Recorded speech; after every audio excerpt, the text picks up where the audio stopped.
Hi everybody, I'm Aubrey of Brand of Your Jewelry.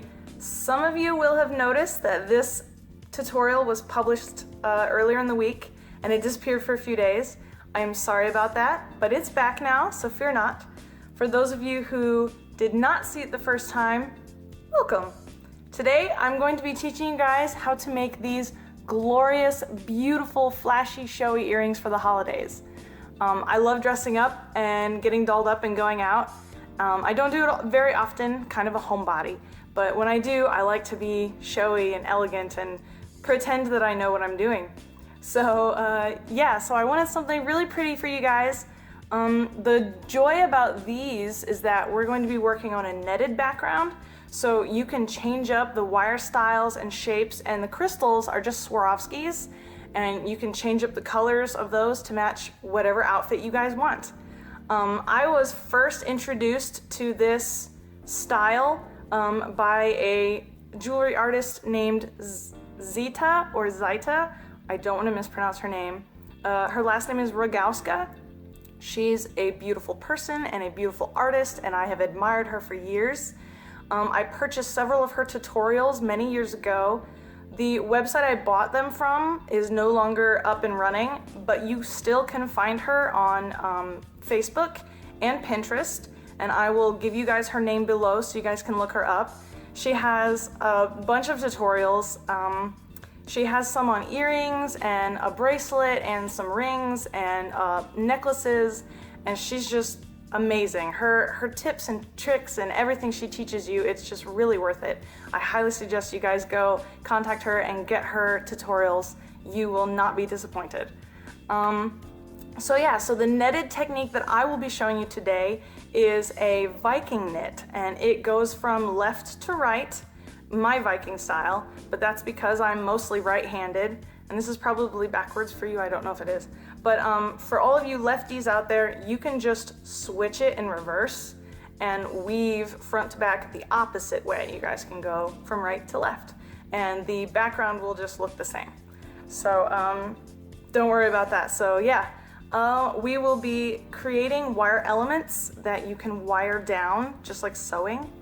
And I did forget to mention some tools in my tutorial, so I'm gonna do them now real quick. You'll need a ruler if you're gonna measure your wire at all. I forgot about that, guys, I'm sorry. I pre-measured the wire for the tutorial, so it just slipped in my mind.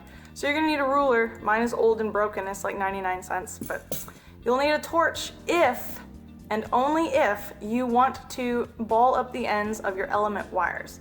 If you don't, then you don't need this, and I was just wasting your time, sorry. You can make little curly cues on the ends if you don't want to do that, or some people hammer them out. This is a fun, versatile style. It's what I love about it. Another thing is I am using, for this tutorial, Epoxy E6000 to set the crystals in. This is all I have, and I found out after I published the tutorial, I was informed by a friend of mine, a fellow jeweler, that Epoxy 330 is actually much better for this. I don't know, I can't speak from experience. I've never used Epoxy 330, but I trust my source, and if they said that it works better, then maybe it does. So if you haven't got Epoxy yet, you might want to look, I think they're about the same price. You might want to look for the 330 Epoxy, but for this tutorial, I used the E6000. I've been wearing them now for about a week and a half, and I haven't noticed anything loosening up. It's only been a week and a half, I guess, but earrings generally don't take a lot of abuse unless you're a crazy party child, and then I guess you guys can experiment for me. But anyway, so I'm gonna shut up now and let you guys get into the tutorial. I really hope you enjoy it. Please don't forget to hit that subscribe button and support me, and you guys can see all of my future videos coming out. All right, I will see you guys. Let's get to the tutorial. For our stones today, we will be gluing them in with E6000 epoxy, and I have a safety pin, or you guys could use a toothpick to spread the glue around. We have 28 gauge dead soft sterling silver wire for weaving and wrapping. We have 7 inches of 18 gauge. These are going to be our frame wires. And we have 4mm round beads. Make sure that the inner hole is big enough that they can fit on the 18 gauge wire. Next up, we have 2 pieces of 20 gauge wire cut at 6.5 inches each. We're going to be balling those up, and those are our decoration wires. This is 14 karat gold filled twisted square wire at 20 gauge. They're both 4.5 inches each. We have, of course, our ear wires.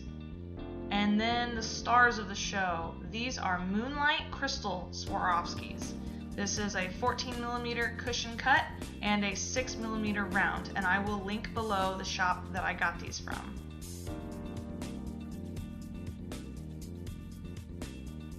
For this project, we will be needing our chain nose pliers, our round nose pliers for making loops and swirls, and our flush cutters for cutting all of our wire. We will also be needing our steel bench block and a soft mat to help absorb vibration and sound. Of course, you're going to need your hammer for hammering, and we're also going to use the end of the hammer as a mandrel.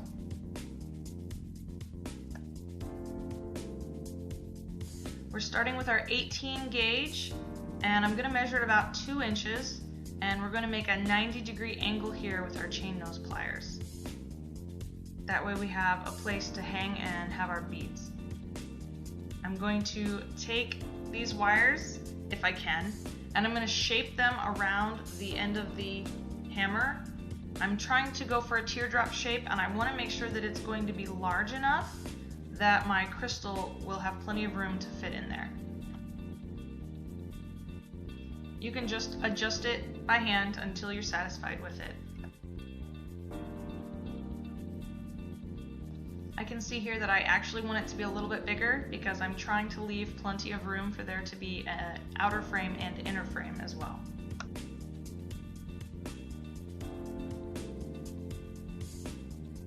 This doesn't have to be super perfect because when we hammer it, it will help it to take better shape. I'm checking its size right now so that I have a good idea for when I make the second one.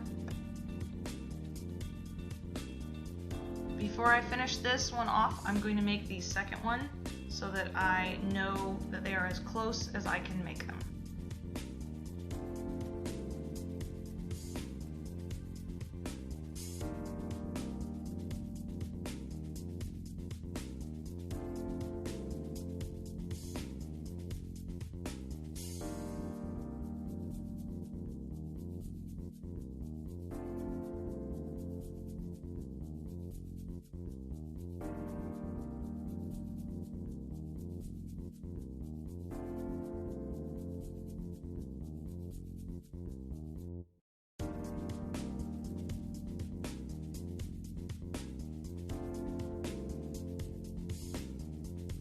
Now you can see that they're not quite equal, so I'm going to adjust my bend on the second one to make them match.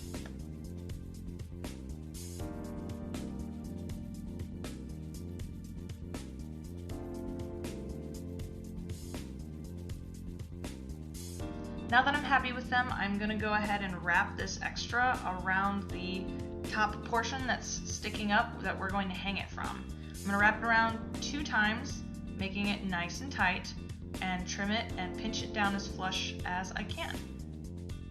I like to pinch and turn my hand and tool the same direction as the wire so that I can make it as flush as possible without scratches.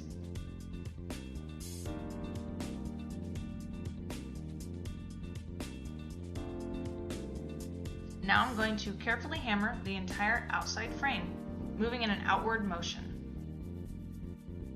I have hammered them both, and they're right about the same size. And now we're going to wrap the outer portion of the frame. After you cut 4 feet of 28 gauge, we're going to wrap the outer frame. We're going to start with a little tail just to hold on to, and take the rest of it and carefully and tightly pull it around the frame wire. You can see that I use my finger as a guide. That way I can help keep it nice and tight. I find that this step is actually one of the most time consuming, and I prefer to just turn on a TV show or watch my kids play while I do this, because it can take you almost an hour to do one of these. I'm gonna finish wrapping the rest of this and I'll be back. Okay, I have reached the top section and I'm ready to continue wrapping on the other side. So what I'm going to do is continue my normal wrap. I'm going to pull it through, but on the next one I'm going to bring it over the top and then back through down the middle. This actually keeps the wire moving in the same direction that we were previously. It's almost like a figure 8 at the top, but it'll be invisible.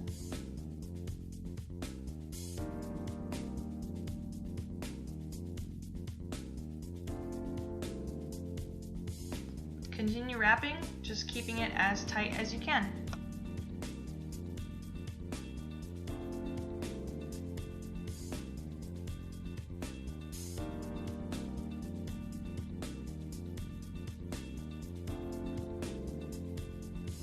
I have now reached the starting point, the part where I started.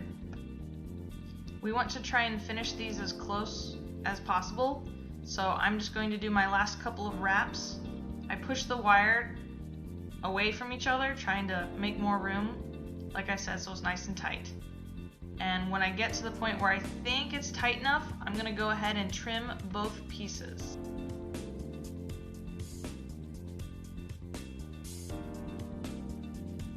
You can see both pieces crossing each other here on the back.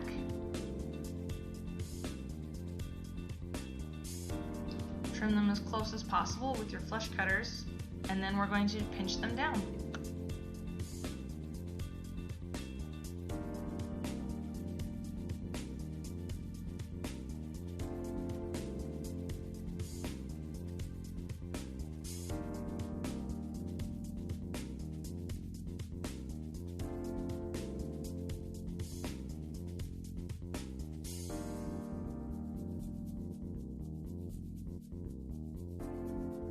Now we're going to shape our 4.5 inches of 14 karat gold filled twisted wire. We're going to shape it to fit just on the inside of the wrapped frame. We're going to be making a netting at the bottom, and we're going to be tying in the gold wire to the netting. So it's going to go on the inside of the frame. Just hand shape it like before, get it as close as you can.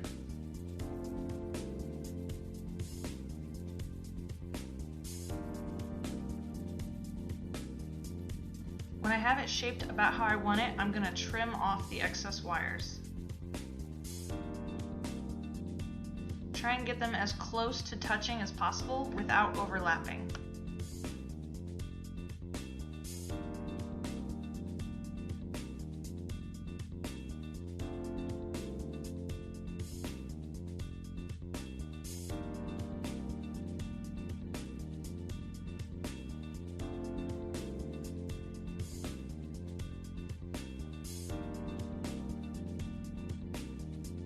Now you're going to cut 2 feet of 28 gauge wire. Again, we're going to take a little itty bitty tail and make a couple of nice tight wraps on our already wrapped frame, but we're going to be making a net this time.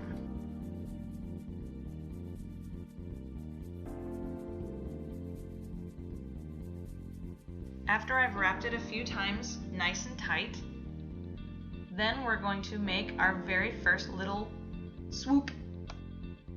For those of you who know the Viking knit, that's kind of what we're going for on this. I'm actually going to keep the wire on top where I swooped it over, but I'm going to bring the point of the wire, when I can find it, I'm going to bring the point of the wire through from the back to the front. Can you see? I'm going to gently pull it all the way through and make it snug.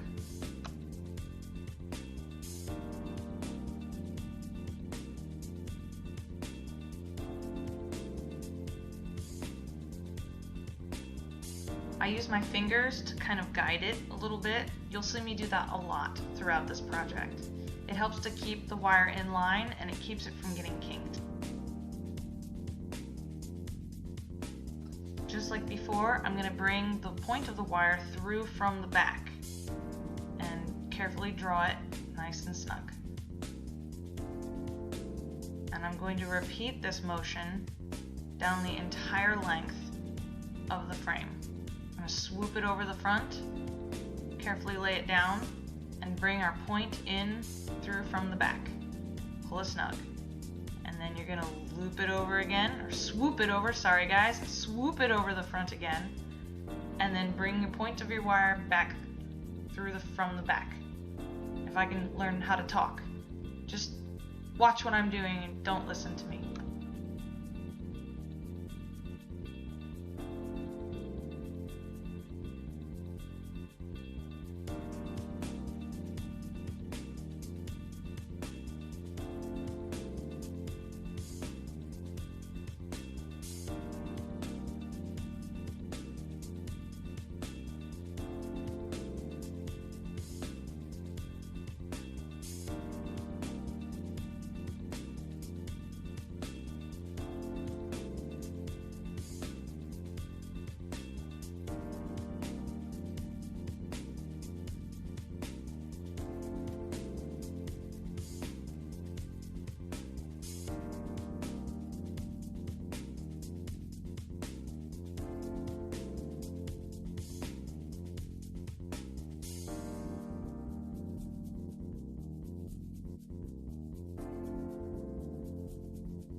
The last swoop that I'm going to make to complete the circle or the pair, I'm going to bring it over across to the other frame like you see.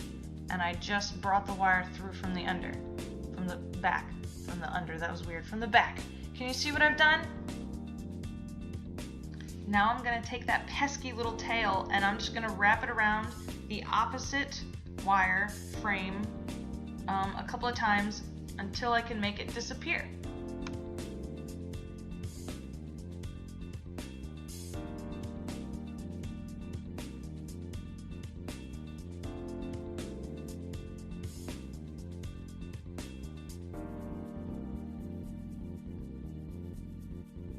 Voila! Just like magic. Now we're going to make our next set of netting by looping this around our previous little swoops. We're going to bring it down through the front, but then we're going to bend that wire and bring it back to the front again from behind. I hope that makes sense because I think I just confused myself.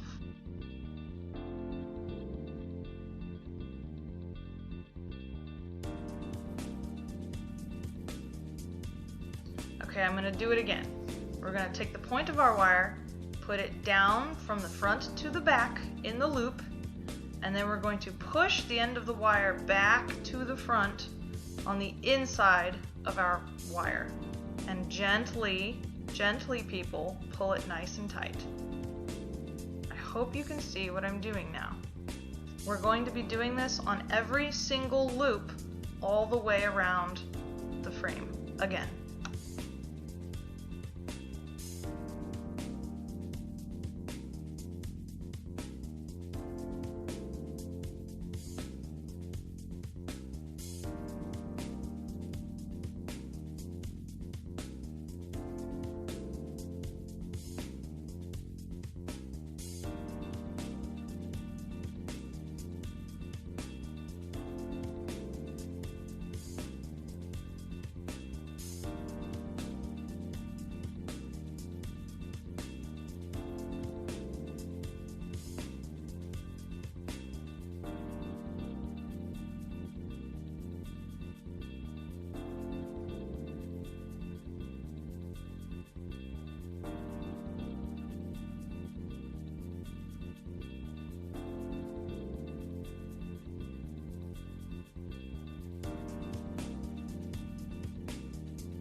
I'm sorry I skipped some of this. My camera died and I didn't know it for a good 15 minutes.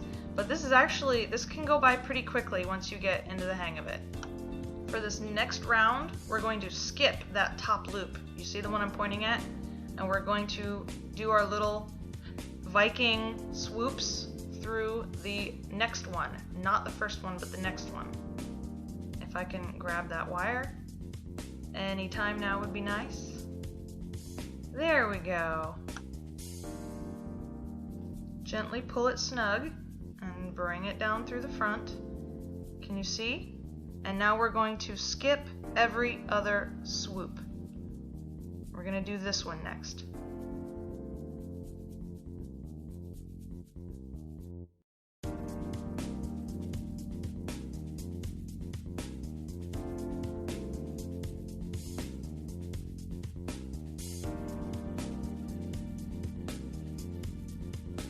Now we're going to skip the next loop and put it on the next one. Next one.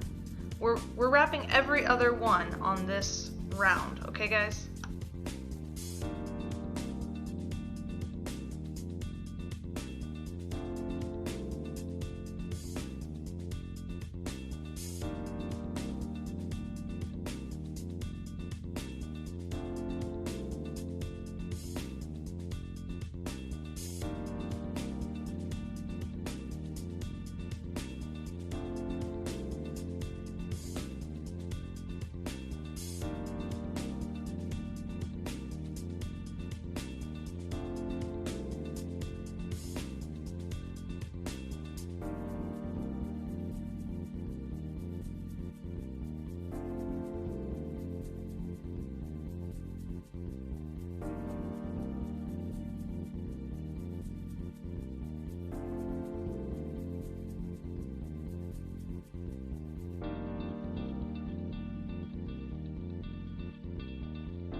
Now that we've reached the top, we're going to bring it across by skipping a loop just like before.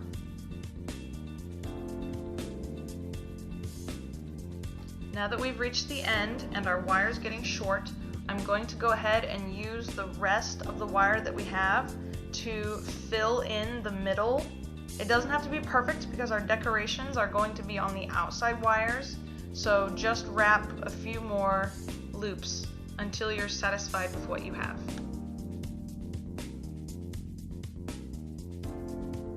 I had to get my pliers in because it's getting a little too short for my fingers to grab.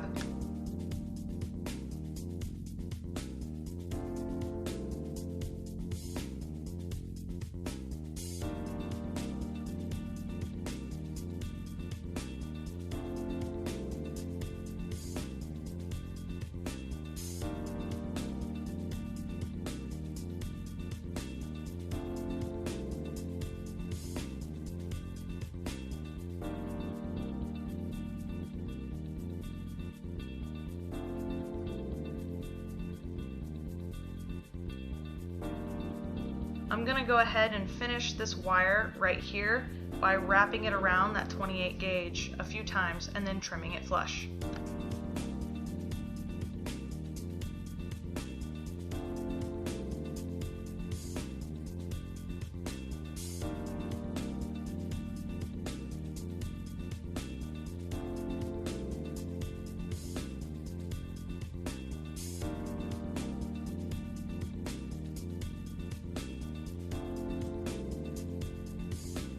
Take your time and be careful that you're not cutting any of your other wires that you just worked so hard on.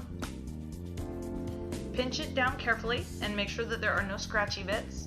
And then I use my fingers and run it over the whole netting and kind of give it some shape. And that is it for part 1.